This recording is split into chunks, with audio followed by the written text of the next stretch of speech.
And hello again, everybody. Welcome back to the podcast this week. Chris Adams, the host for you of Retro Life for You. And joining me this week is none other than that crazy cousin of Travis Rollins himself. We got cousin Ray here with us. Ray, thank you for being with us this week and sitting in the co host chair and keeping it warm for the next person in line here. We're talking Dukes of Hazzard this week. We're taking a turn from the movies and we're hitting our first TV show ever we've done here. And I couldn't think of a better one since it's my favorite. And that's what me and Ray have in common. This is both of our favorite TV shows. We get a big love for this one. And Ray, if you can think of off the top of your head, what's your favorite memory about Dukes of Hazzard from your youth when it was on TV? Oh wow. Gotta be the car jumps.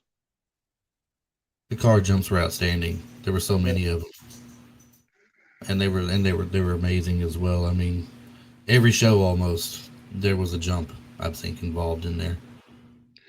And the funny thing about the Dukes of Hazzard is I am 4 days older than the TV show is. I was born on a Tuesday and it started playing that Friday night. Wow. So you caught some reruns. Yeah. I remember watching it on television. That's see it just shows my age again right there. Why am I always the older one on here? What's up with that? I mean, Well, I gotta get somebody. I gotta get somebody that's older than me to be on here one week. I remember like from season probably 4, like probably like 4, whatever was like the season that Bo and Luke was on there for a little bit, and then the next time it come around, it was the other two cousins. I want to say season 5 was Coy and Vance. Okay, I remember like season 4. Remember watching it live. It coming on Friday nights, and then the older ones I remember I watched in reruns. But I mean, that was in high school. Me and my brother would race home from school because TNN back then, Spike or whatever they call it now, is at 4 o'clock would have the Dukes of Hazzard on, and we would race home or race to his house or his grandma's house every day after we got out of school so we could watch the Dukes of Hazzard when it came on at 4 o'clock. Yeah, and then I'm looking here. It was definitely fifth season when that happened. We'll touch more on it in a minute, but it mentions that Wolpat and Snyder did not report to the set in protest over the matter of their contracts, I believe. And it says Catherine Bach also considered it, but didn't do it. I guess the two boys convinced her to stay, insisting that if she left, there might not be a show to come back to. So them settling the issue was up to them. So they bring in Coy and Vance, and that's in the fifth season. They end up working through the problems, of course, and getting things fixed, obviously, and they come back for the last two. But this television show, just give it a brief rundown. I mean, if there's anybody out there who was, in a cave or under a rock or, something like this and just don't know why or what the Dukes of Hazzard is, let me just run it down for you quick. It's a little brief synopsis of the show and basically starts with this. It's an American action comedy television series that was aired on CBS from January 26th of 1979 to February the 8th, 1985. Now, this is from Wikipedia. I didn't see much of it on IMDb. They kept bringing the movie up, and we weren't talking it. But it also says the show aired for 147 episodes, spanning 7 seasons. It was consistently among the top-rated television series in the late 70s, at one point ranking second only to Dallas, which immediately followed the show on CBS's Friday night schedule. And I do remember that because my mom loved Dallas, and Dukes of Hazzard was mine first. I had the TV first, and she had it second. And then I would find something else to do before bed. But the show is about 2 young male cousins, Bo and Luke Duke, who live in rural Georgia and are on probation for moonshine running. The young men and their friends and their female cousin, Daisy Duke, and other family members, such as the patriarch Uncle Jesse, have various escapades as they evade the corrupt county commissioner, Boss Hogg, and law officer, Sheriff Roscoe P. Coltrane. The young men drive a customized 1969 Dodge Charger, nicknamed the General Lee, which became a symbol of the show. Now, here's something, Ray, I'm going to bring up in a few minutes with you. We're going to go over it a little bit deeper, but just to ask you, Do you know what inspired the TV show The Dukes of Hazzard? I remember this a movie, but I can't think of the name of it right off the top of my head. You are right. There was It a was a movie. Mm-hmm. it was about bootlegging, Mm-hmm. if I remember correctly. Right. It is a 1975 film called Moonrunners. Yeah. That was the name of it, about a bootlegger family, which was also created by Guy Waldron and had many identical or similar character names and concepts. Uh, the show was the basis for a film of the same title in 2005 as well. But this movie in '75 gave them the idea to bring this show to CBS to see how well it would do, and it was about two cousins that were bootleggers and running shine for their uncle Jesse, and their last names were Hagg, Hagg. So similar to Hog, Hogg. There was a guy running the town who was a friend of Uncle Jesse's when they were younger, working for his father, running shine. Uh, Ben Jones, who played Cooter in the TV series, was also in this movie, and he played a revenuer of all things. So, oh wow, that was kind of interesting. And like I said, we'll go a little bit deeper into it in just a minute. Just want to touch on it for a second. There's a lot more similarities to the TV show than what you probably know in that movie, and that was kind of fun for me to learn. A friend of mine that went with me this past weekend to go see Tom Wopat in Nashville at the Cooter's Place, Doug Dickens, asked me this question if I knew it, and I did not know it. I just thought it was something they came up with as a good idea for, the show on CBS. And he was like, "No, it's based off a movie off the same premise. They were bootleggers, moonshiners, and all this stuff, and a lot of similarities to the TV show." He said, "You'll go look it up." So sure enough, I looked it up, and I was amazed at how similar it was and the different way things played off of it. It was really kind of cool. I'm tempted to see if I can find that movie somewhere just so I can watch it and see how identical or similar it is to how the TV show ran. Yeah, I've heard about it and read about it. I've never watched it. I've never been able to find it streaming anywhere or find a DVD copy. Which you probably, if you search hard enough, you'll probably find a DVD copy. Probably could. I mean, maybe looking on Amazon, you may come across something there that's got practically everything else. Yeah. I mean, it wouldn't surprise me too much.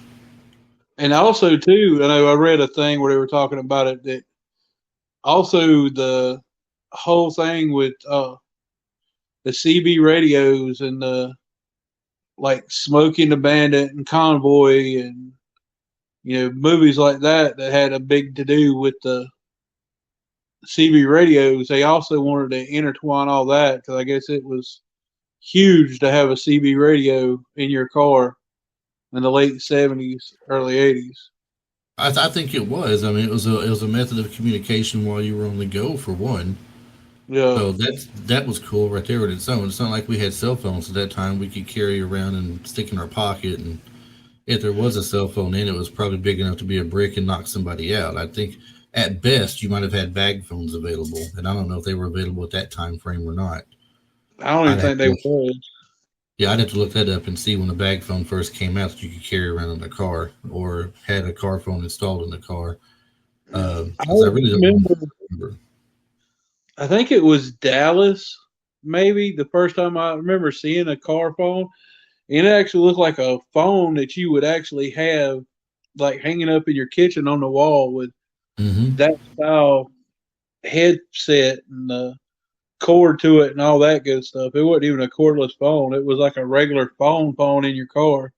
Yeah, I remember seeing something like it on different shows. I mean, you'd answer the phone in your car and it'd have a cord on it going from your center console basically to you pick it up by the side of your head and hold to your ear, and the cord's connecting it down there, just like one hanging off your kitchen wall that you would walk around with. So, I mean, having a CB radio was a fairly big deal, and I guess the stronger the CB radio and the bigger your antenna, the further distance you would get a signal and pick things up, and you were always in communication. And then, of course, you had to have a handle. Everybody Yep. had a handle if you were on there. So, I mean, when they come to the Dukes, you had when the boys were out running around and they want to find them, they would get on there and they would look for the lost sheep. They would call them. Uncle Jesse would be Shepherd, and they would look for the lost sheep, and Daisy would be Bo Peep. Yep. So And Cooter was just crazy Cooter. crazy Cooter. That's right. And there wasn't no hiding it. You got to know who it is at that point. You're giving yourself up right there. Yeah. I always thought that was funny. Oh, and I always thought it was funny how they would talk wide open on the CBs, like nobody's picking up their channel. Like Yeah. you only have so many channels, right? So I Yeah. mean, it was like, hey, we're on the secret channel. Nobody will listen to our conversation. Let's just talk about everything right now. Yeah, they wouldn't even try to do like Smoking the Bandit, where Smoking the Bandit had, we're gonna fool them. We're gonna go. If I say this channel, we're going to this channel, and that channel, we're going to this channel. Right. I say 2, you go 4. I say 4, you go 8. Whatever the case may be, or something. They had all figured out. The show itself, people laughed at the show when it first came on. Really? There was people laughing and making fun of the show. Some of them referred to them as, the snobbish people who didn't believe that a show like that could take off because of what it was about. It's about some, just some country boys that were running moonshine and everything, who had good family values and Bible beliefs and everything. And they said, that's not going to fly. No one's going to watch that show. That's just not going to work. It originally was, I think it might have been originally put out to be a filler for something in between seasons. Yeah, because it was a mid-season replacement show.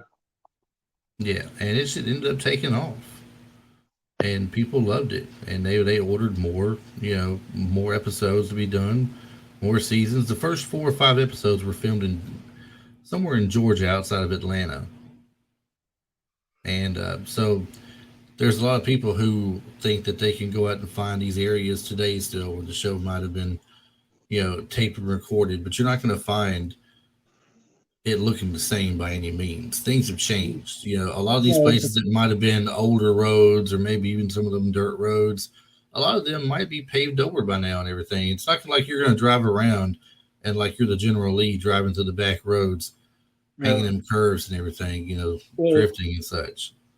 It's funny you say that because there is an episode. I don't remember what episode it was. It was one of the early ones because Daisy didn't have the Jeep. She had the yellow Road Runner. Mm-hmm. But me and my brother realized it watching it one day. When they're driving through, there's actually a street sign for Interstate 85 that runs, from Atlanta through South Carolina to Charlotte and on up towards Virginia and all that. Mm-hmm. There is a street sign that you barely see it. It has 85 North Greenville off to the side of the road. That's hilarious. And the only reason we realize it, because that's where we're from, is from Greenville, South Carolina. And right.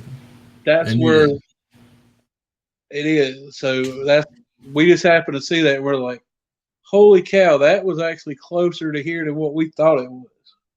Yeah, but they only did like 4 or 5 episodes, though. Then everything else was moved to California. Yeah. So I remember John Schneider had a little documentary of some sort that he was doing where he was revisiting some of the places where they had filmed chase scenes and such. And they were in California. And he would be on this stretch of road. And he said, I recognize that big tree right over there. It's different now. It's a little bigger. The area around it is more grown up, or we got this paved road through here now. He goes, it wasn't anything like this then exactly, but you'd be sitting right here and they'd be filming with the camera going straight down this highway here and catching us, or the stunt driver, he'd say, come up this way and just zipping right past, going as fast as they could and everything with the sheriff's car right behind them or the deputy chasing them. And so he went over a lot of that. and how that stuff went. He talked about the area in Georgia where they did some filming. Honestly, I wish they would have kept everything as much as they could done in that area in Georgia for more realistic to the show. But I mean, Yeah, it's not like they really missed a beat either with the fake setup they had. They still did pretty well with that. So I and they can't say did. anything too bad about that. That's the funny part. You talk about him having that and it being because he lied to actually even get an audition for that show. What's He that? went in. I said John Snyder lied to even get auditioned for that show. He went in. He had made his whole thing up, a whole backstory for himself. He was from the South. He was a race car driver and all this to even get an audition, and then he had to figure out how to do all that. It's the way he showed up on set though is what got him hired. They said the look he had, and then his audition at that point, the way he looked and the way he portrayed himself. Yeah, Uh, they pretty much hired him on the spot based on that. The way he had the look going on, had a bit of a beard going on, had a pack of cigarettes rolled up in his sleeve. yeah, He just and I guess he had the cowboy hat on or something. He had the whole look going on, and they liked what they seen out of him and went ahead and brought him in and hired him. yeah. Um, Back to this movie from earlier, though, I want to touch on a couple quick things on that. Then we're gonna jump right back to the TV show. There was similarities here. Some of the similarities in it is just uncanny. I'm going to the Moonrunners now for the page there. Robert Mitchum and James Mitchum, I think, were in the movie together, or at least one, or at least James Mitchum was for sure. So it's about a Southern family who runs bootleg liquor, reworked 4 years later into a popular series called The Dukes of Hazzard. Further down the way here. Now, the plot of this movie, the story is narrated, the movie is narrated by the balladeer. And can you take a guess on who the balladeer was? Was it Waylon on that one too? Waylon Jennings. Introduces and comments on the story of cousins Grady and Bobby Lee Hagg, who run bootleg liquor for their Uncle Jesse Hagg of Shiloh County. Uncle Jesse's a Baptist who knows the Bible better than the local preacher, it says, which just like Uncle Jesse in the TV series. Yeah. They got their own version of Daisy in here. I forgot what her name was in it. But one of them has a race car that he drives. It's a 55 Chevrolet stock car, number 54, named Traveler. And Traveler was General Lee's horse. That's what he called his horse. And so, of course, later on in the TV. That was Uncle Jesse's car in the TV show. Mm-hmm. Are you sure? I'm pretty sure. I thought it was called something else. No, I think Uncle Jesse's car was Traveler. That was part of it. We'll get to it in a minute when we get back to the Dukes of Hazzard because it's got a list of the cars that were part of the show I want to talk about too. And it'll probably come out on that. But it says Traveler was the name of General Lee's horse, and of course the car for the Dukes of Hazzard was the General Lee. It says Grady, who is the guy that drove that stock car, is briefly mentioned as probably having a number of children around Shiloh in Tennessee, which there was another comment like that in the Dukes of Hazzard first episode where Bo half jokes that half the children in the local orphanage could be his cousin Luke's. Until they picked up their more family-friendly tone, and they changed the way they made their little comments and stuff. They changed all that. There was another friend of theirs in the movie that drove. His name was Cooter Pettigrew. And, of course, Cooter Davenport is the guy who is the mechanic in town in Hazzard County. Ben Jones, who plays Cooter, played in the movie as a revenue agent. The county boss is Jake Rainey, who is a friend of Jesse's from the old days. They both bootlegged together for Jesse's father. Jake Rainey owns all the town and has ties to the mob-type people in New York. And he's always doing these different things and trying to pull schemes over everybody and get away with bad stuff and everything. So several names and places and situations from the film were used in the Dukes of Hazzard as well. They had no setback from it. Nobody challenged it or anything. Waylon Jennings is a balladeer. The Boar's Nest is a tavern in both the movie and the TV series. Although toned down for the TV series, the relationship between cousins Bo and Luke is similar to that of Bobby Lee and Grady in Moonrunners. Uncle Jesse is the patriarch in both. He's widowed in both. Bearded, former moonshiner, strong religious beliefs, raising his nephews. They dress similar with overalls and shirts and stuff. Jake Rainey playing Boss Hogg. In the movie, Jesse calls Jake Rainey Hogg as an insult. And he's the boss. So they take the name Boss Hogg and put that in Dukes of Hazzard. Sheriff Roscoe Coltrane is in Moonrunners. They bring that name into Dukes of Hazzard, and he's Sheriff Roscoe P. Coltrane. By the way, do you know what P stands for? No. Later in the series, they say he's having some kind of a fake marriage or something like that they're doing, and they announce his name is Roscoe Purvis Coltrane. Oh, wow. No wonder why he goes by Roscoe P. Coltrane. Yeah. And of course, it's the same thing in the TV show as the movie. The boys can't have any firearms because of their probation, so they use hunting bows tipped with dynamite as their form of taking care of things. So crazy how this stuff happens. Ben Jones is Fred, a revenue agent, is Cooter Davenport in the series. C. Pete Monroe as Zebo in the film, and Willie in season 2's episode Jude Emery. I remember that one with Jude Emery in it. Bill Gribble as Cooter in the film, and in the second episode of the first season, Daisy Song plays a character called Carson, and then Jerry Rushing as Jake Rainey's bodyguard in the film, and he's the crooked used car salesman Ace Parker in the 4th episode of Repo Men, first season. So they get so many similarities, man. It's just crazy how similar it is, and nobody's ever really brought it up and talked about it much over the years that I can ever recall.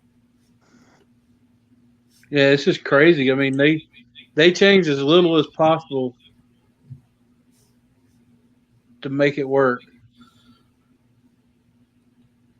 And let's see if we can get here for you and just go over a list of names from the show that made this such a great cast, a strong cast together and everything. Tom Wopat, John Schneider played the Duke brothers, the Duke boys. I can't talk today. Luke Duke and Bo Duke. Catherine Bach plays their cousin Daisy Duke. Denver Pyle, who was in so many good stuff, over the years, plays Jesse Duke. James Best, who has been around forever and done a lot of great things, is Sheriff Roscoe P. Coltrane. Sorrel Book, who was mainly a more serious type of actor, they said, like doing stage stuff and serious type roles, played Boss Hogg. Ben Jones is Cooter Davenport. Sonny Schroyer is Deputy Enos Strait. Rick Hurst is Deputy Cletus Hogg, who was a little bit more wily than Enos, but still tried to make Boss kind of go straight in the end, and not be so dirty. Waylon Jennings is a balladeer, and then of course later on they brought in Byron Cherry and Christopher Mayer as Coy and Vance Duke to replace Bo and Luke for a season. Bo's name, Beauregard, that's another thing from the movie. Uncle Jesse's mule in the movie Moonrunner was named Beauregard. In the TV show, they take the name Beauregard and say it's John Schneider's character's real name, but he wants to go by Bo. When he gets brought up as Beauregard, he corrects him real fast and says Bo, not Beauregard. So a lot of things here that's just really, really crazy. The best thing about this series sometimes, though, they talk about it being like a family type show, good family values with the Dukes and everything. How you could learn a lot from Uncle Jesse, they would say. They're like, what the world needs is a little more Uncle Jesse, they say. Yep. And to teach people these life lessons and family lessons and how you should treat each other and everything. But one of the most fun relationships in the entire series is Roscoe and Boss Hogg. his little fat buddy, his little metal muffin, his little chrome dome, Mm-hmm. all these little nicknames he had for him, and how it's like Boss would seem like he's treating him bad, but then you can see how he does really care about him ultimately in the mix of things. Never lets him have any of his food. No. He may have a feast there and feed 10, but if Roscoe reached for one chicken leg, he get his hand slapped. Yep. Boss would hate the dog. He hated Flash, and Flash didn't like Boss because he was a bad person. But wouldn't do anything to anybody else. Wouldn't bark at anybody else. Wouldn't even get up and move. He'd be picked up and carried everywhere. It's like he did had no legs or something. Yeah. That's how they treated him. But there was also, like when Bo and Luke left, we experienced something in the first or second season. I forget which one it was. James Best was kind of boycotting the show a little bit. And they wrote him out as saying he was being sent to some kind of not a school of some sort, but some kind of a sheriff's retreat kind of thing where they get to and they compare notes and learn things from each other and stuff. And they had a couple different people took the role, like Dick Sargent played Sheriff Grady Bird, and I think another guy was in there. I forget what his name was, but he was very brief. I think Grady was the one. Grady Bird played the most. Which, funny enough, there's the name Grady from the movie, but now he's a sheriff, Grady Bird.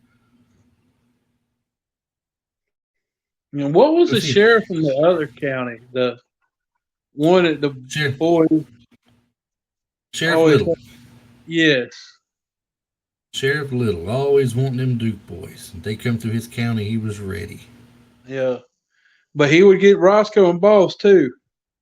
He was the one that walked a straight line. He didn't care what he was. And I always thought it was funny. He'd be driving the car and had the motorcycle police helmet on. Yeah. Yeah, and he was more of the real cop of the show, I would say.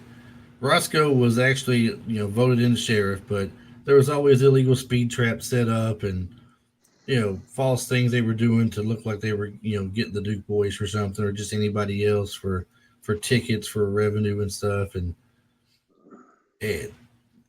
But Sheriff Little was all about, come to my county. I know what you did 10 years ago. I still remember that. I'm here to get you for that. Yeah. I'll get you for something. Right. I wish I could see here what it was. I just read this earlier of what he was doing. Let's see if I can find it again. Sheriff Roscoe Coltrane, the bumbling, corrupt sheriff of Hazard County and right-hand man of brother-in-law Jefferson Davis Hogg. And, of course, he married Roscoe's sister, Lulu. Yep. It is mentioned that Roscoe spent the first 20 years of his career as a mostly honest lawman, but after the county voted away his pension, Roscoe joined Hogg in the effort to fund his retirement in his last couple of years as sheriff. Early episodes portray him as a fairly hard-nosed, somewhat darker police character, and even shoots a criminal during his first season. As the series progressed, the producers recognized how popular it became with the children and Best altered his portrayal to a more bumbling, comical character. By the end of the first season, his origin had been virtually forgotten, and his job as sheriff appeared to become open-ended. As Roscoe is the younger brother of Lulu Coltrane Hogg, Boss Hogg's wife, Roscoe frequently initiates car chases with Bo and Luke, but the Duke boys usually elude Roscoe by outwitting him, with Roscoe typically wrecking his patrolled car, quote-unquote, made me scuff my vehicle. Yep. That's a horrendous crash. A horrendous crash, yes. That was normally always him and Cletus or him and Enos wrecked into each other. Yeah, but he always enjoyed being in hot pursuit. Uh-huh. And I'm not finding where it says that he had. Oh yeah, here it is. His radio code name, in case you didn't know, his handle was Red Dog I don't ever remember that. I don't But either. apparently, at some point, they announced his radio name is Red Dog. It says when Best briefly boycotted the show during the mid-second season, he was temporarily replaced by several one-off sheriffs. The longest standing being Sheriff Grady Bird, played by Dick Sargent. So it doesn't really tell why he was doing it, but that he did just kind of boycott the show for a little bit. I've heard James Best talk about it in a old documentary you can find on YouTube where he's remembering him and Sorrel Book from the show and everything. And I think he talks about it in there about what had happened and what his thoughts on it was at the time, and he wasn't happy with the direction it was going. But I don't recall the exact words he was saying about it. I'm going to go back and look that up again. I wish I'd thought about it before we started this, and earlier today I could have looked it up and got the gist of it, but I completely forgot about it, though, of him actually being replaced for a little bit. So going on down the way here, Coy Duke and Vance Duke, they did not do much at all of changing them around from Bo and Luke. I mean, they were practically supposed to be identical to Bo and Luke. You got a blonde haired that likes to chase the girls and drive the car fast and crazy, and you got the darker haired one of the two who was in a services of some sort, who does all the planning and everything, is more level headed and calm, can still drive the car just as well, but yeah, they even dressed the same for crying out loud. Well, that's what I was going to say. The only thing they did when they did Coy and Vance is they switched them. Coy did dress like Luke did and did more of the mechanical side. Yes. And Vance dressed like Bo and did more of the driving side of the duo. Right. That was the only difference. Is it went from the blonde-headed driving and the brown-headed being the mechanic to the blonde being the mechanic and the brown-headed being the driver. That was the biggest. That was the biggest difference. And if you look at them side by side, they just did that because I guess they didn't want to take the time to have the boys redo their hair, because if they would have dyed Vance's hair and dyed Coy's hair, they would have looked more like the other one, who they were replacing, because Luke and Coy was a little bit shorter than Vance and Bo was, but they were stockier built guys too. Yeah, but the reception of Coy Duke and Vance Duke was not very well done with the fans. They were not received very well at all. People wanted Bo and Luke back out there. They didn't like the fact that Bo and Luke has now left for the NASCAR circuit, and now we get two replacement cousins in there that kind of look and act just like them. It's not the same thing.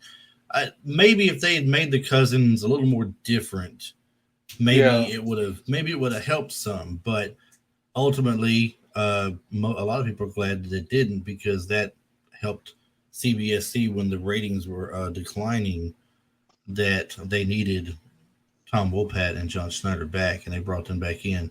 Unfortunately, one of the two, Christopher Mayer, that played Vance Duke, he died in July of 2011. Yep. I'm trying to remember. I'm looking him up now. If it was natural causes or if it was something different, I'm not sure which. I'm about to find out. I think he was gotten cancer or something, if I want to recall right. I may be off about it, but well, it says Mayer was found dead of natural causes in his Los Angeles home in Sherman Oaks. Yeah. So he may have had some type of heart cancer. Yeah, it could have, and and this guy went on to be in a lot of stuff. I mean, I don't want to go too off topic here, but since he is a member of the Dukes family, basically, into the Dukes of Hazzard family, I'm gonna take a little quick here and just say he was on different shows like Love Boat, Simon and Simon, soap opera Santa Barbara, Silk Stockings, the show Renegade in 1994. And the episode Once Burned, Twice Shy, Shy spelled in short for Cheyenne on the show. If you've ever watched Renegade, and you know what I'm talking about. He was in the TV show Weird Science for an episode, Silk Stockings again, Xena Warrior Princess, Baywatch Nights, Raven, another episode of Renegade. where he played a different character. Sliders, just a little bit part in Sliders. Baywatch, Pacific Blue, Star Trek Deep Space Nine, up until 2018 Wheels of Justice, and that's the last known thing that's got him listed in here. So, it's just a sad bit of news. There's a lot of people, it's part of the Dukes of Hazzard family that are no longer with us. Sorrel Book, James Best, Denver Pyle, of course. A lot of big parts of the show are just no longer around. But we still have a few with us, to this day. I mean, Bo, Luke, and Daisy are still there. Cletus and Enos are still alive and with us. Cooter's still around. Cooter either just celebrated or is about to celebrate his 81st birthday, one of the two, at one of his Cooter's Place stores in Luray, Virginia. So happy birthday to him. So going on down, we're moving down toward, I'm going to go past the secondary characters because it just touches on Huey Hogg and Emery Potter, and it talks about Maybelle and Lulu and Miss Tisdale, at the post office and everything. That sheriff you asked about, Edward Thomas, Big Ed Little. That was his name. Yep. Excuse me. Doc Appleby. Anyway, this is one of the things I want to touch about. It's such a popular show over 7 seasons. And tell me, Ray, if you were around at that time, would you not have tried your best to get some type of a role on that show at least once? Heck yeah. Listen to some of these names that have popped up on there. And you may not recognize them. If you don't know who it is, just ask me. And I think I recognize where most of them are from. But Alan Autry, who also went by Carlos Brown early in his career. But Alan Autry, who was on In the Heat of the Night. James Avery, who was Uncle Phil. Yeah. You got, let's see, more known names here. Jonathan Frakes, who was the number 1 on Star Trek The Next Generation. Janie Fricke, who was a country music singer. David Graff from Police Academy. MC Gainey, who was in Con Air and a few other things. Dennis Haskins, who was the sheriff. I'm not sheriff, who was the principal at Saved by the Bell. Ernie Hudson. I think he was he Ghostbusters? I think so, yeah. Movies. Yeah, Kevin he was Peter, their buddy. Or Cooter's buddy. Kevin Peter Hall, who I believe was the Bigfoot in Harry and the Hendersons, amongst other things. Waylon Jennings, of course. Stephanie Kramer. Lance Legault. Loretta Lynn. Brian James, who's been a bad guy in a lot of movies and TV shows. L.Q. Jones, who was in Lone Wolf McQuaid as Chuck Norris's old partner. John Matuzak, who played Sloth in the Goonies and was a football player for the Raiders. Gerald McRaney from Simon & Simon. Richard Mall, who was Bull in Night Court. Charles Napier, played in one of the Rambo movies for sure. Roy Orbison, Johnny Paycheck, Kim Richards, Dick Sargent. I'm skipping a lot of names. There's a lot of names on here. These are just the ones that stand out to me. Mel Tillis, Dottie West, Hal Williams, Tammy Wynette, and Cale Yarborough. I remember the episode of Cale Yarborough. Yeah, I would say I remember Cale Yarborough's. He was on a couple, I think.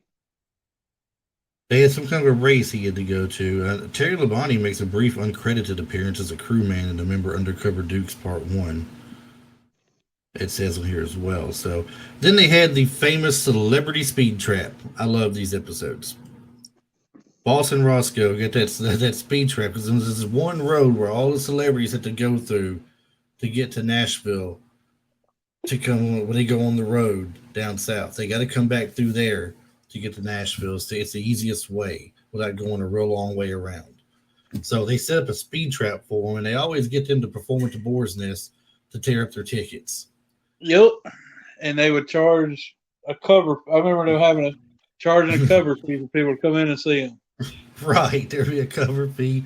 Then, of course, all the beers and everything they would sell and everything. It was always a fun part of the show to see them up there singing their songs and everything. And it was always mostly country music stars. I think they're all country music for the most part.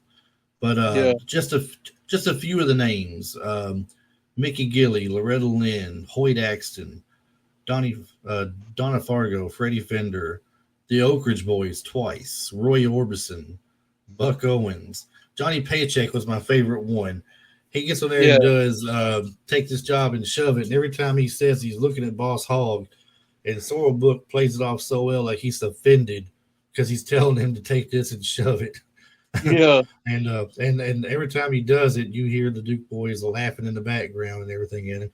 Then you got Mel Tillis, Dottie West, Tammy Wynette, and Waylon Jennings, the show's narrator, actually gets on there as one of the guys coming through caught in Celebrity Speed Trap. And they did another one too, where Waylon, or might have been more than one. I remember they had one that was like Waylon's souvenir trailer or souvenir truck or whatever gets stolen, and the Dukes boss had it stolen, and the Dukes had to find it and get it back for him. Yep. Loretta Lynn guested on the show as an episode where she was trying to be kidnapped by criminals wanting to break into the music business. The show was called Find Loretta Lynn. I remember that when she came through town and she got stolen from there or kidnapped from there, and the people that was with her had got them to help find her and everything. Janie Fricke was the only country music guest star who did not perform a song, though. She was just a part of one of the episodes. She played an accomplice to a robber who hid money in the dashboard of a car that was to become the General Lee. That's the one where they did they talked about how they got the story of the General Lee, or I think that's what they called it. I believe where they so. found it was a black Dodge Charger that was wrecked, and it even went through. They talked about oranges because Cooter had a stockpile of that orange paint. Oh yeah, he had a lot of orange paint. He said, "Well, let's find something to do with it. Let's just paint it orange." And then by the time it's done, they've got the orange Charger with the 01 on the side and the Rebel flag on top. And of course, now I'm not going to go deep into this at all. I'm just going to say it one time. And I'm going to leave it alone. It's because it's a source of a lot of hard feelings for people out there today.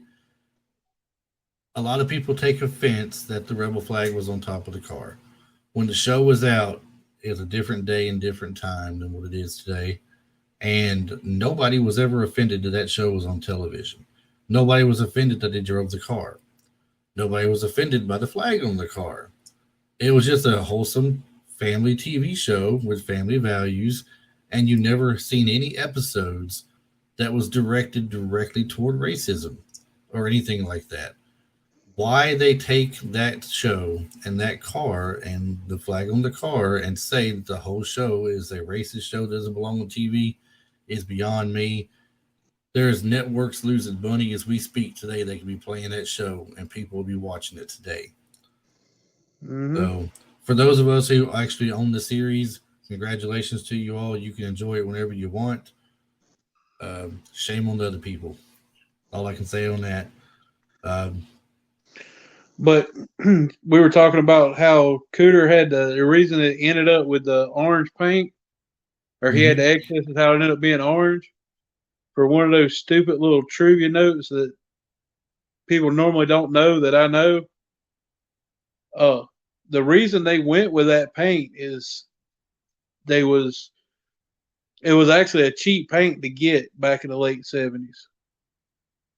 GM made two Hugger oranges, one for Chevrolet and one for GMC, and that's actually the GMC pickup truck Hugger orange they used on that car. Well, I say it worked. Yeah, it worked. I'm trying to imagine if over the years, I mean, we can't really say it now because we're so used to seeing the orange General Lee, but if the car had just been the same black color that it was with an 01 on the side and a Rebel flag on the top, do you think it would have stood out as much as it does being the orange car? Because orange it's flashy. It stands out like red would. Yeah. To me, it does anyway. Moving along a little quickly here, we got where the casting of Coy and Vance happened. The Dukes of Hazzard was consistently among the top-rated TV series. Like I said earlier, second only Dallas at some points. With that success came huge profits in merchandising, and they had Dukes of Hazard on everything out there. I told you I just saw a bunch of it at the Cooter's Place in Nashville when I went there for the meet and greet with Tom Wopat. They had toys, they had action figures, they had what the doll characters the size of Barbie and Ken dolls that did not really look that accurate as far as the little smaller action figures did. But they had the cars out, the General Lee car, the Dixie Jeep, the Plymouth Roadrunner. They had the Boss Hogg's Cadillac. I mean the Monaco, the that I don't know if it was Enos or if that was Roscoe's. It might have been Roscoe's. They had Sheriff Little's car. I mean, they had cop cars from Capital City. Uh, Uncle Jesse's truck, Cooter's, tow truck. If you could think of it from the show, they had it. Little badge sets with said, Roscoe on it or Enos on it with fake handcuffs and the key with it and stuff that you could wear and you could be them as a kid. They had uh, trash cans. They had lunch boxes. They had race car sets for kids, little boys that love racetracks. A figure eight racetrack with Dukes of Hazard. Um, and it's just so much more stuff. I mean, I could talk all night on this and still not touch on everything they had. And we're already 47 minutes into the show. Believe it or not, it does not feel like it at all. We are. No. But anyway, back to what happened. They had the whole thing with the toys and products being licensed becoming big sellers. However, over the course of the show's fourth season, series stars Tom Wopat and John Schneider, who had already previously voiced their concern and discontent about increasingly inferior scripts being written for episodes, became increasingly concerned about a contract dispute over their salaries and merchandising royalties owed to them from the high sales of Duke's products. They felt that neither of them was being paid what was owed to them, and this became very frustrating to the duo. As a result, in spring of '82, the filming was due to begin in the fifth season, and they didn't show up on the set over protesting the matter. Catherine Bach considered walking out, as I mentioned earlier, due to similar concerns, but Wopat Schneider convinced her to stay, insisting that if she left, there might not be a show to come back to, and that settling the issue was up to them. Production was pushed back by a few weeks as fairly similar-looking replacements were hastily hired. Byron Cherry as Coy Duke and Christopher Mayer as Vance Duke. Bo and Luke were said to have gone racing the NASCAR circuit. How they managed to do this, bearing in mind the terms of their probation, was never explained. Cherry and Mayer were originally contracted at just 10 episodes as stand-ins, still with hope that the settlement might be reached. In total, they made 19 episodes, including one with Bo and Luke. Some scripts for Coy and Vance were originally written for Bo and Luke, but their names quite literally crossed out and pinned in with Coy and Vance.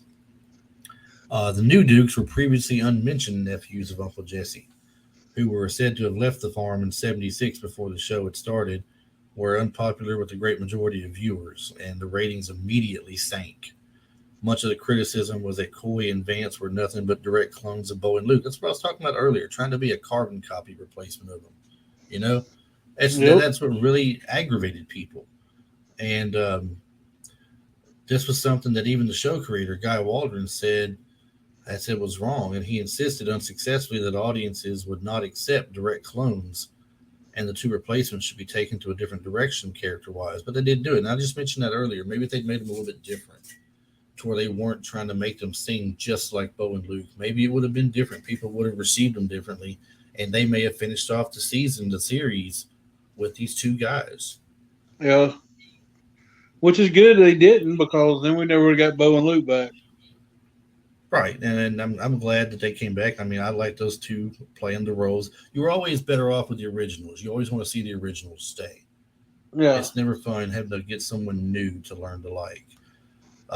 So the return of Bo and Luke, although Coy and Vance never popular, viewers were disappointed by their departure episode, Welcome Back, Bo and Luke, which was for the most part a standard episode, with the return of Bo and Luke and the departure of Coy and Vance tacked onto the beginning. It's got Bo and Luke returning from the NASCAR tour, just as Coy and Vance leave Hazard to tend to a sick relative.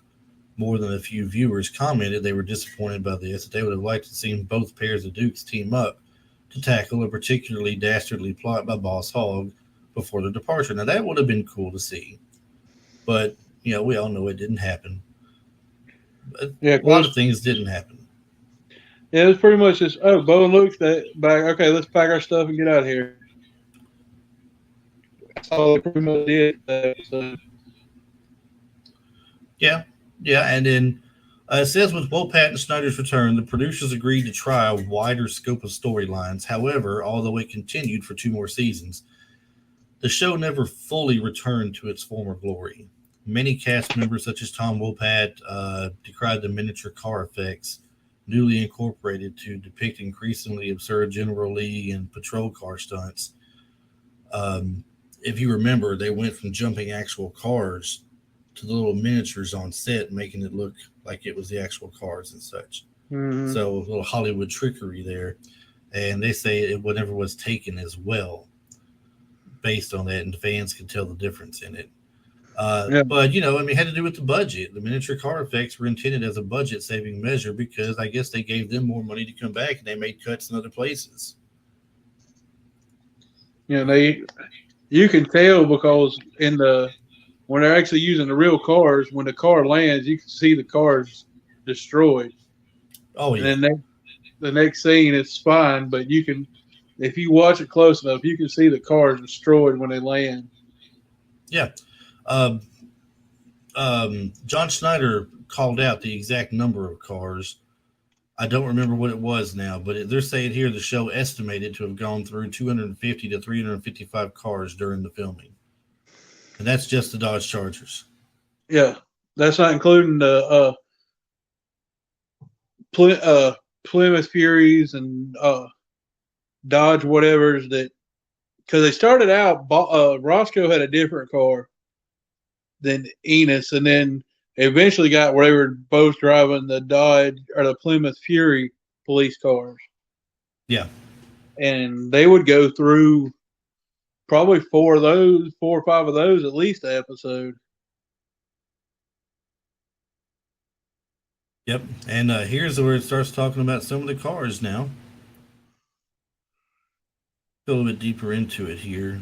I see something about, you mentioned earlier, Traveler was originally intended to be the name of the Duke Boys stock car too, like in the TV show, until the producers agreed that General Lee had more punch to it.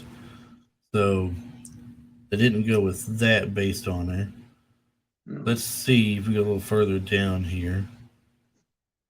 The Duke Boys added the custom air horn to the General Lee that played the first 12 notes of the song Dixie. The Dixie horn was not originally planned until a Georgia local hot rod racer drove by and sounded his car's Dixie horn. The producers immediately rushed after him, asking where he had bought the horn. It's like they knew they had to have that at that point. Yeah. The only car on TV that rivaled the General Lee stunts was on an opposing network. Can you name that car? Probably Knight Rider. It is Knight Rider. You are correct. And it was on NBC. Right. That's why I said it's on one of the opposing networks there. Yeah. One episode. There's only one episode in the entire series that the General Lee does not appear in. It's the 3rd episode. It says Mary Kay's Baby. It's the only one which General Lee does not appear. Instead, the Dukes drove around in a blue 75 Plymouth Fury, borrowed from Cooter, that Luke later destroyed by shooting a flaming arrow at the car whose trunk had been leaking due to the moonshine stowed in the back. I remember that episode. Mm-hmm. Yep. And hasn't been that long ago since I've seen it. I mean, it's been here recently that I've seen it as well, being it's in the first season. But it's it's the Plymouth Fury. It's the same car that Sheriff Little drove and Enos drove, and then Roscoe ended up driving. It's that same generic, not going off subject, but even like on the TV show Hunter, they used a bunch of those for that show. Yep. That was like the generic police car from the early 80s. Yeah, they got a picture of it here showing the 1970s era Plymouth Fury, similar to the one used in the series. They talk also about the Hazard police cars were AMC Matador, Dodge Polaras, Dodge Monacos, and Plymouth Furies. Yep. That's what they had. So other cars in the show: Plymouth Roadrunner, 1974 Plymouth Roadrunner, yellow with a black stripe, was Daisy Duke's car in the first 5 episodes of the first season. For the last episodes of the first season, a similarly painted 71 Plymouth Satellite Sebring with a matching Roadrunner stripe was used. In the second season, Bo and Luke send it off a cliff in the Runaway episode. Another identical Plymouth 1971 model car appeared in the background for a few more episodes, along with the Jeep CJ7 until it was finally dropped altogether. The Jeep CJ7, which she had nicknamed Dixie, I guess what had Dixie on it when it was given to her, was the name given to Daisy Duke's white 1980 Jeep CJ7 Golden Eagle, which had a Golden Eagle emblem on the hood and the name Dixie on the sides.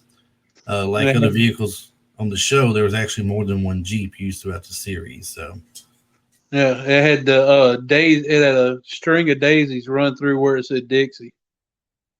yeah, yep. I mean, that is a very unique fact to know. I mean, it's a very detailed in the car. A lot of people wouldn't notice that, Yeah. but it's directly tied to her at that point, of course, being that her name is Daisy. Yeah. That they do this. The Ford F100 pickup truck, Uncle Jesse's truck, was a white Ford pickup truck, most commonly a sixth generation 73 to 77 F100 style side. However, in the earlier episodes, it had a flare side bed and varied between F100 and F250 models.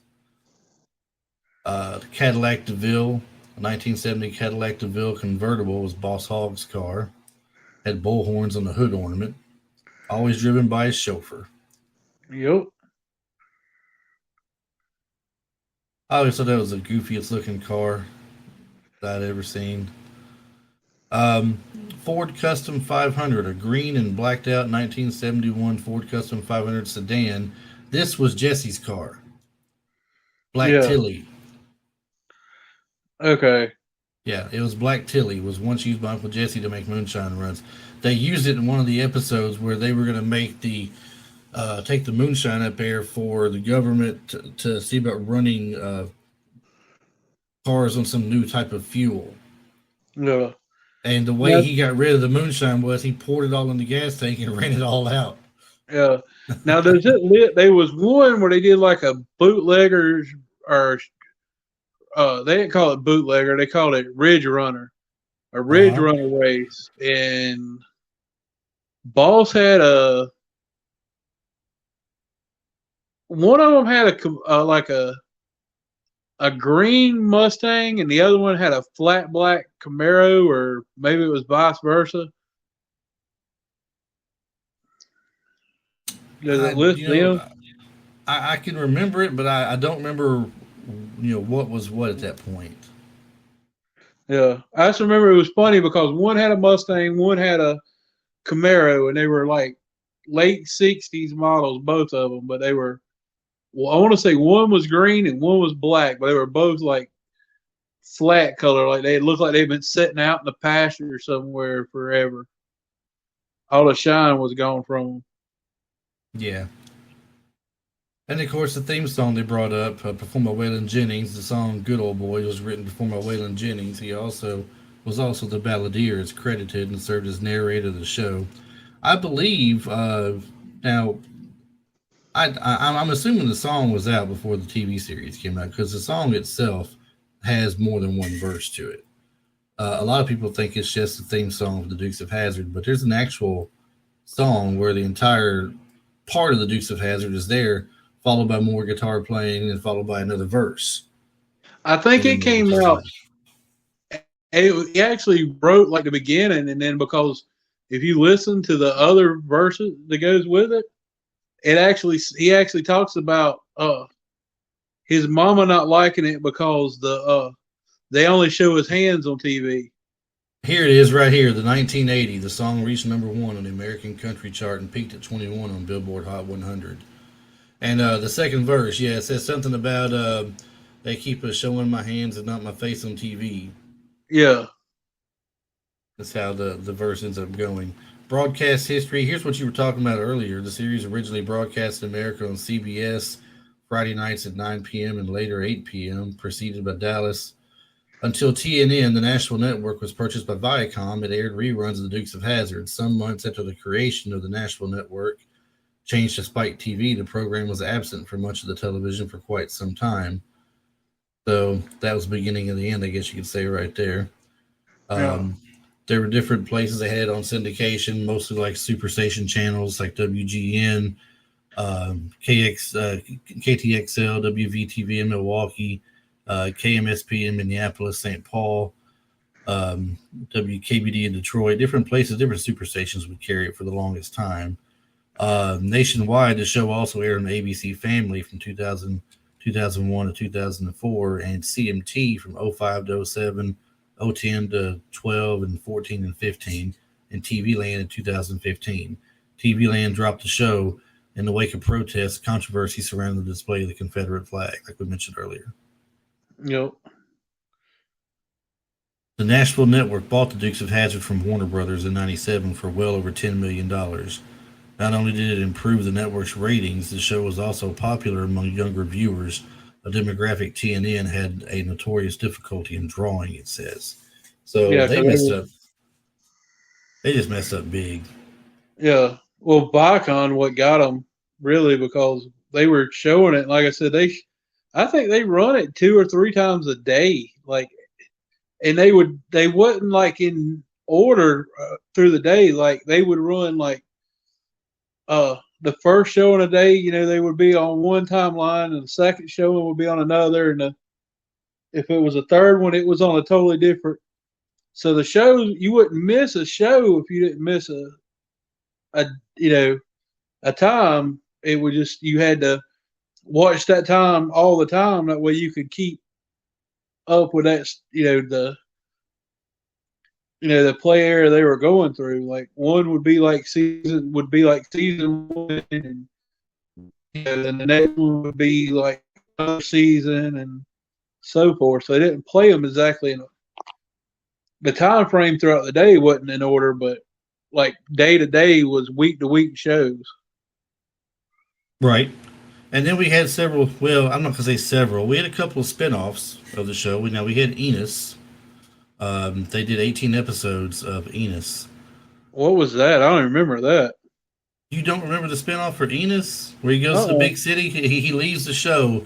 He gets accepted by the Los Angeles Police Department, and they see him off. And Daisy takes him to the airport to see him off and tells him to make Hazard County proud and show him what a Hazard County policeman can do.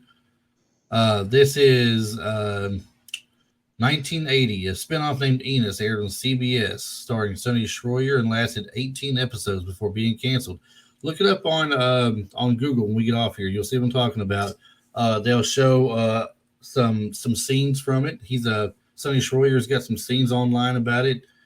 Shows who his partner was on there and how his partner is scared of his driving he's doing because he's jumping into town in the city, jumping things and drifting around the block curves and stuff. And then they had an animated version of the show called The Dukes. It was a cartoon by Hanna-Barbera.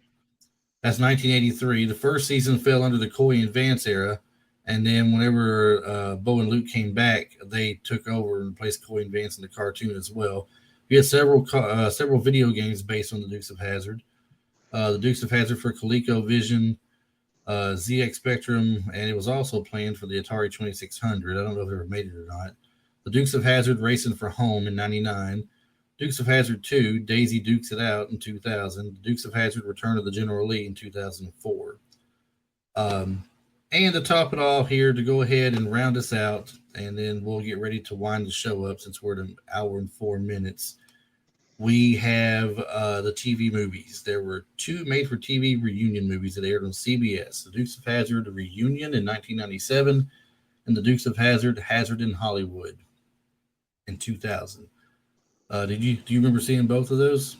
Yeah, the first one was good because it was like people actually wanted to see it. It was the second one was just like they were trying to dig for gold.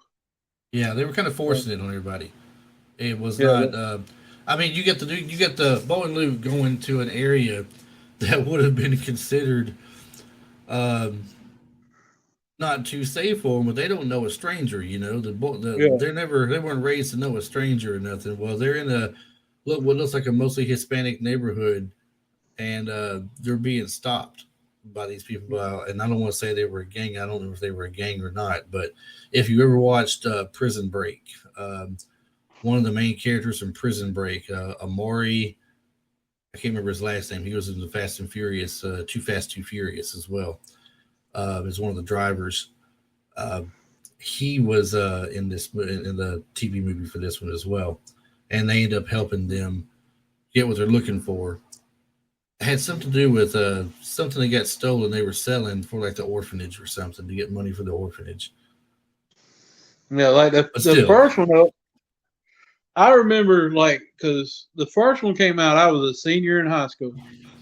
and like all of my friends and stuff, everybody that was around my age was like had it down. This is what time this show's coming or this movie's coming on TV. Whatever we're doing's got to be done with by this time so we can be home and watch this show. Because Right. everybody wanted to see it. But the second one, it was just like kind of, well, hey, this was so much success. Let's make another one. Well, the first movie was the made for TV movie was good. They had some people on there that I didn't recognize at first till later on, watching some of these B martial arts movies. They had Cynthia Rothrock in that movie. Yeah, She was the girl that was fighting who she ended up fighting her boyfriend at the end of it, I think, before she became champion or something. yeah, Um, big dude. yeah, real big dude. Thought that was funny. The show itself, like I mentioned earlier, the first airing of this show, January 26, 1979, for 13 episodes. The last season, September 21st, 1984 to February 5th of 85, 17 episodes. In between then, the biggest season they had was season 4 with 27 episodes, and the rest of them had like 23, 23, 22, and 22. So after they were first, after it first took off, they went real well for a while, but the last season even dropped off a little bit, and the writing was on the wall. I've heard there were some crazy episodes that were done in the last couple of seasons that just didn't make no sense, and no one thought that it was going to last much longer, and sure enough, it didn't. Yeah, So it makes me want to go back and watch season 6 and 7 now, so I can see how it declined, just so I can see what it was like. yeah, I own them all on Vudu, like I told you earlier, on digital download, but I haven't gone no further than the 4th season yet. I took a break from watching for some other stuff. It might be time to get back and refresh my memory a little bit more with it now. yeah. So, well, Ray, we are sitting at a minute. A minute. I do this every week. We're sitting at an hour and 8 minutes, 37 seconds. This is about average for us, I guess. We've gone pretty deep into the show. We talked about the replacements with Coy and Vance. We talked about the different vehicles on the show. We talked about a couple of spinoffs, the cartoon and the Enos series they had. We've talked about the likeness of the movie Moonrunners. I'd say we pretty much covered the Dukes of Hazard, man. Yeah, for the most part. We could probably do a whole nother show at some point too, though. I'm sure we could. It would. I mean, this is there are shows that I like that I could talk all day long about, and this is one of them. So, I mean, we could even go in and break an entire season down for a show, and it would still hold interest with the fans out there that like Yeah, this television series still today. There's still so much talk going on. The Cooter's Place museum thinks he has got 3 locations, stay packed all the time. They sell a lot of stuff. And for those of you that just want the locations, Nashville, Tennessee, where Opry Mills is, where Opryland used to be. You've got Pigeon Forge in Tennessee by Gatlinburg, and you got Luray, Virginia. I'm not getting anything for plugging these people. I want people to enjoy the show and see the things. And there's also a gentleman out there. I don't know his name, or I wish I could think of where he's located. You can probably find him on Google, but he has a place that he's done. It looks like the Boar's Nest, and inside of it, it's a museum, but the outside's a replica of the Boar's Nest. Great job he's done on that. A nice collection he has as well. So I hope a lot of people out there keep this up and keep the show alive, and just keep, if anything, keep it on your tongues. Keep talking about it, and maybe one day, the people who've got their butts so tightly clenched shut that they could make a, how they say on Ferris Bueller, a diamond out of a lump of coal. Yep. Maybe they'll get over it, get their heads out of there, and bring the show back on television for the younger generation now to enjoy. Yep. So that would be great. But Ray, I want to thank you for coming on this week with me, man, and co-hosting. This is something, No like problem, I said, bro. that yeah, I know you and I love this show a lot, and it's one of the things we can talk about forever. But I guess for listener purposes, we got to end it sometime. So we'll go ahead and say for all of you who are listening to us today, thanks for listening to the show. As always, you're going to find us on everywhere you download your podcasts. We're on iTunes, we're on Spotify, we're on iHeartRadio, Amazon Music, Stitcher. You can find us where we're hosted at currently on Anchor FM or Anchor.fm, I should say. And if you go listen to us on iTunes or Spotify, make sure you take a moment and give us a rating on there and leave a couple of lines there for a quick review. Let us know what you think about the show. You liked it, you didn't like it. You want Ray to replace me or something because he sounds better than me. I don't know. Whatever you want to put on there, it's cool. I'm good with it. Ray's good with it too. He's laughing right now. He's good with it as well. He don't care. He says, bring it on. But anyway, that being said, once again, Ray, thanks a lot. No problem. One day down the road, we'll find another episode when we get you in on here, and we'll have some more fun. So that being said, everybody, thanks for listening, and we will see you on the next episode.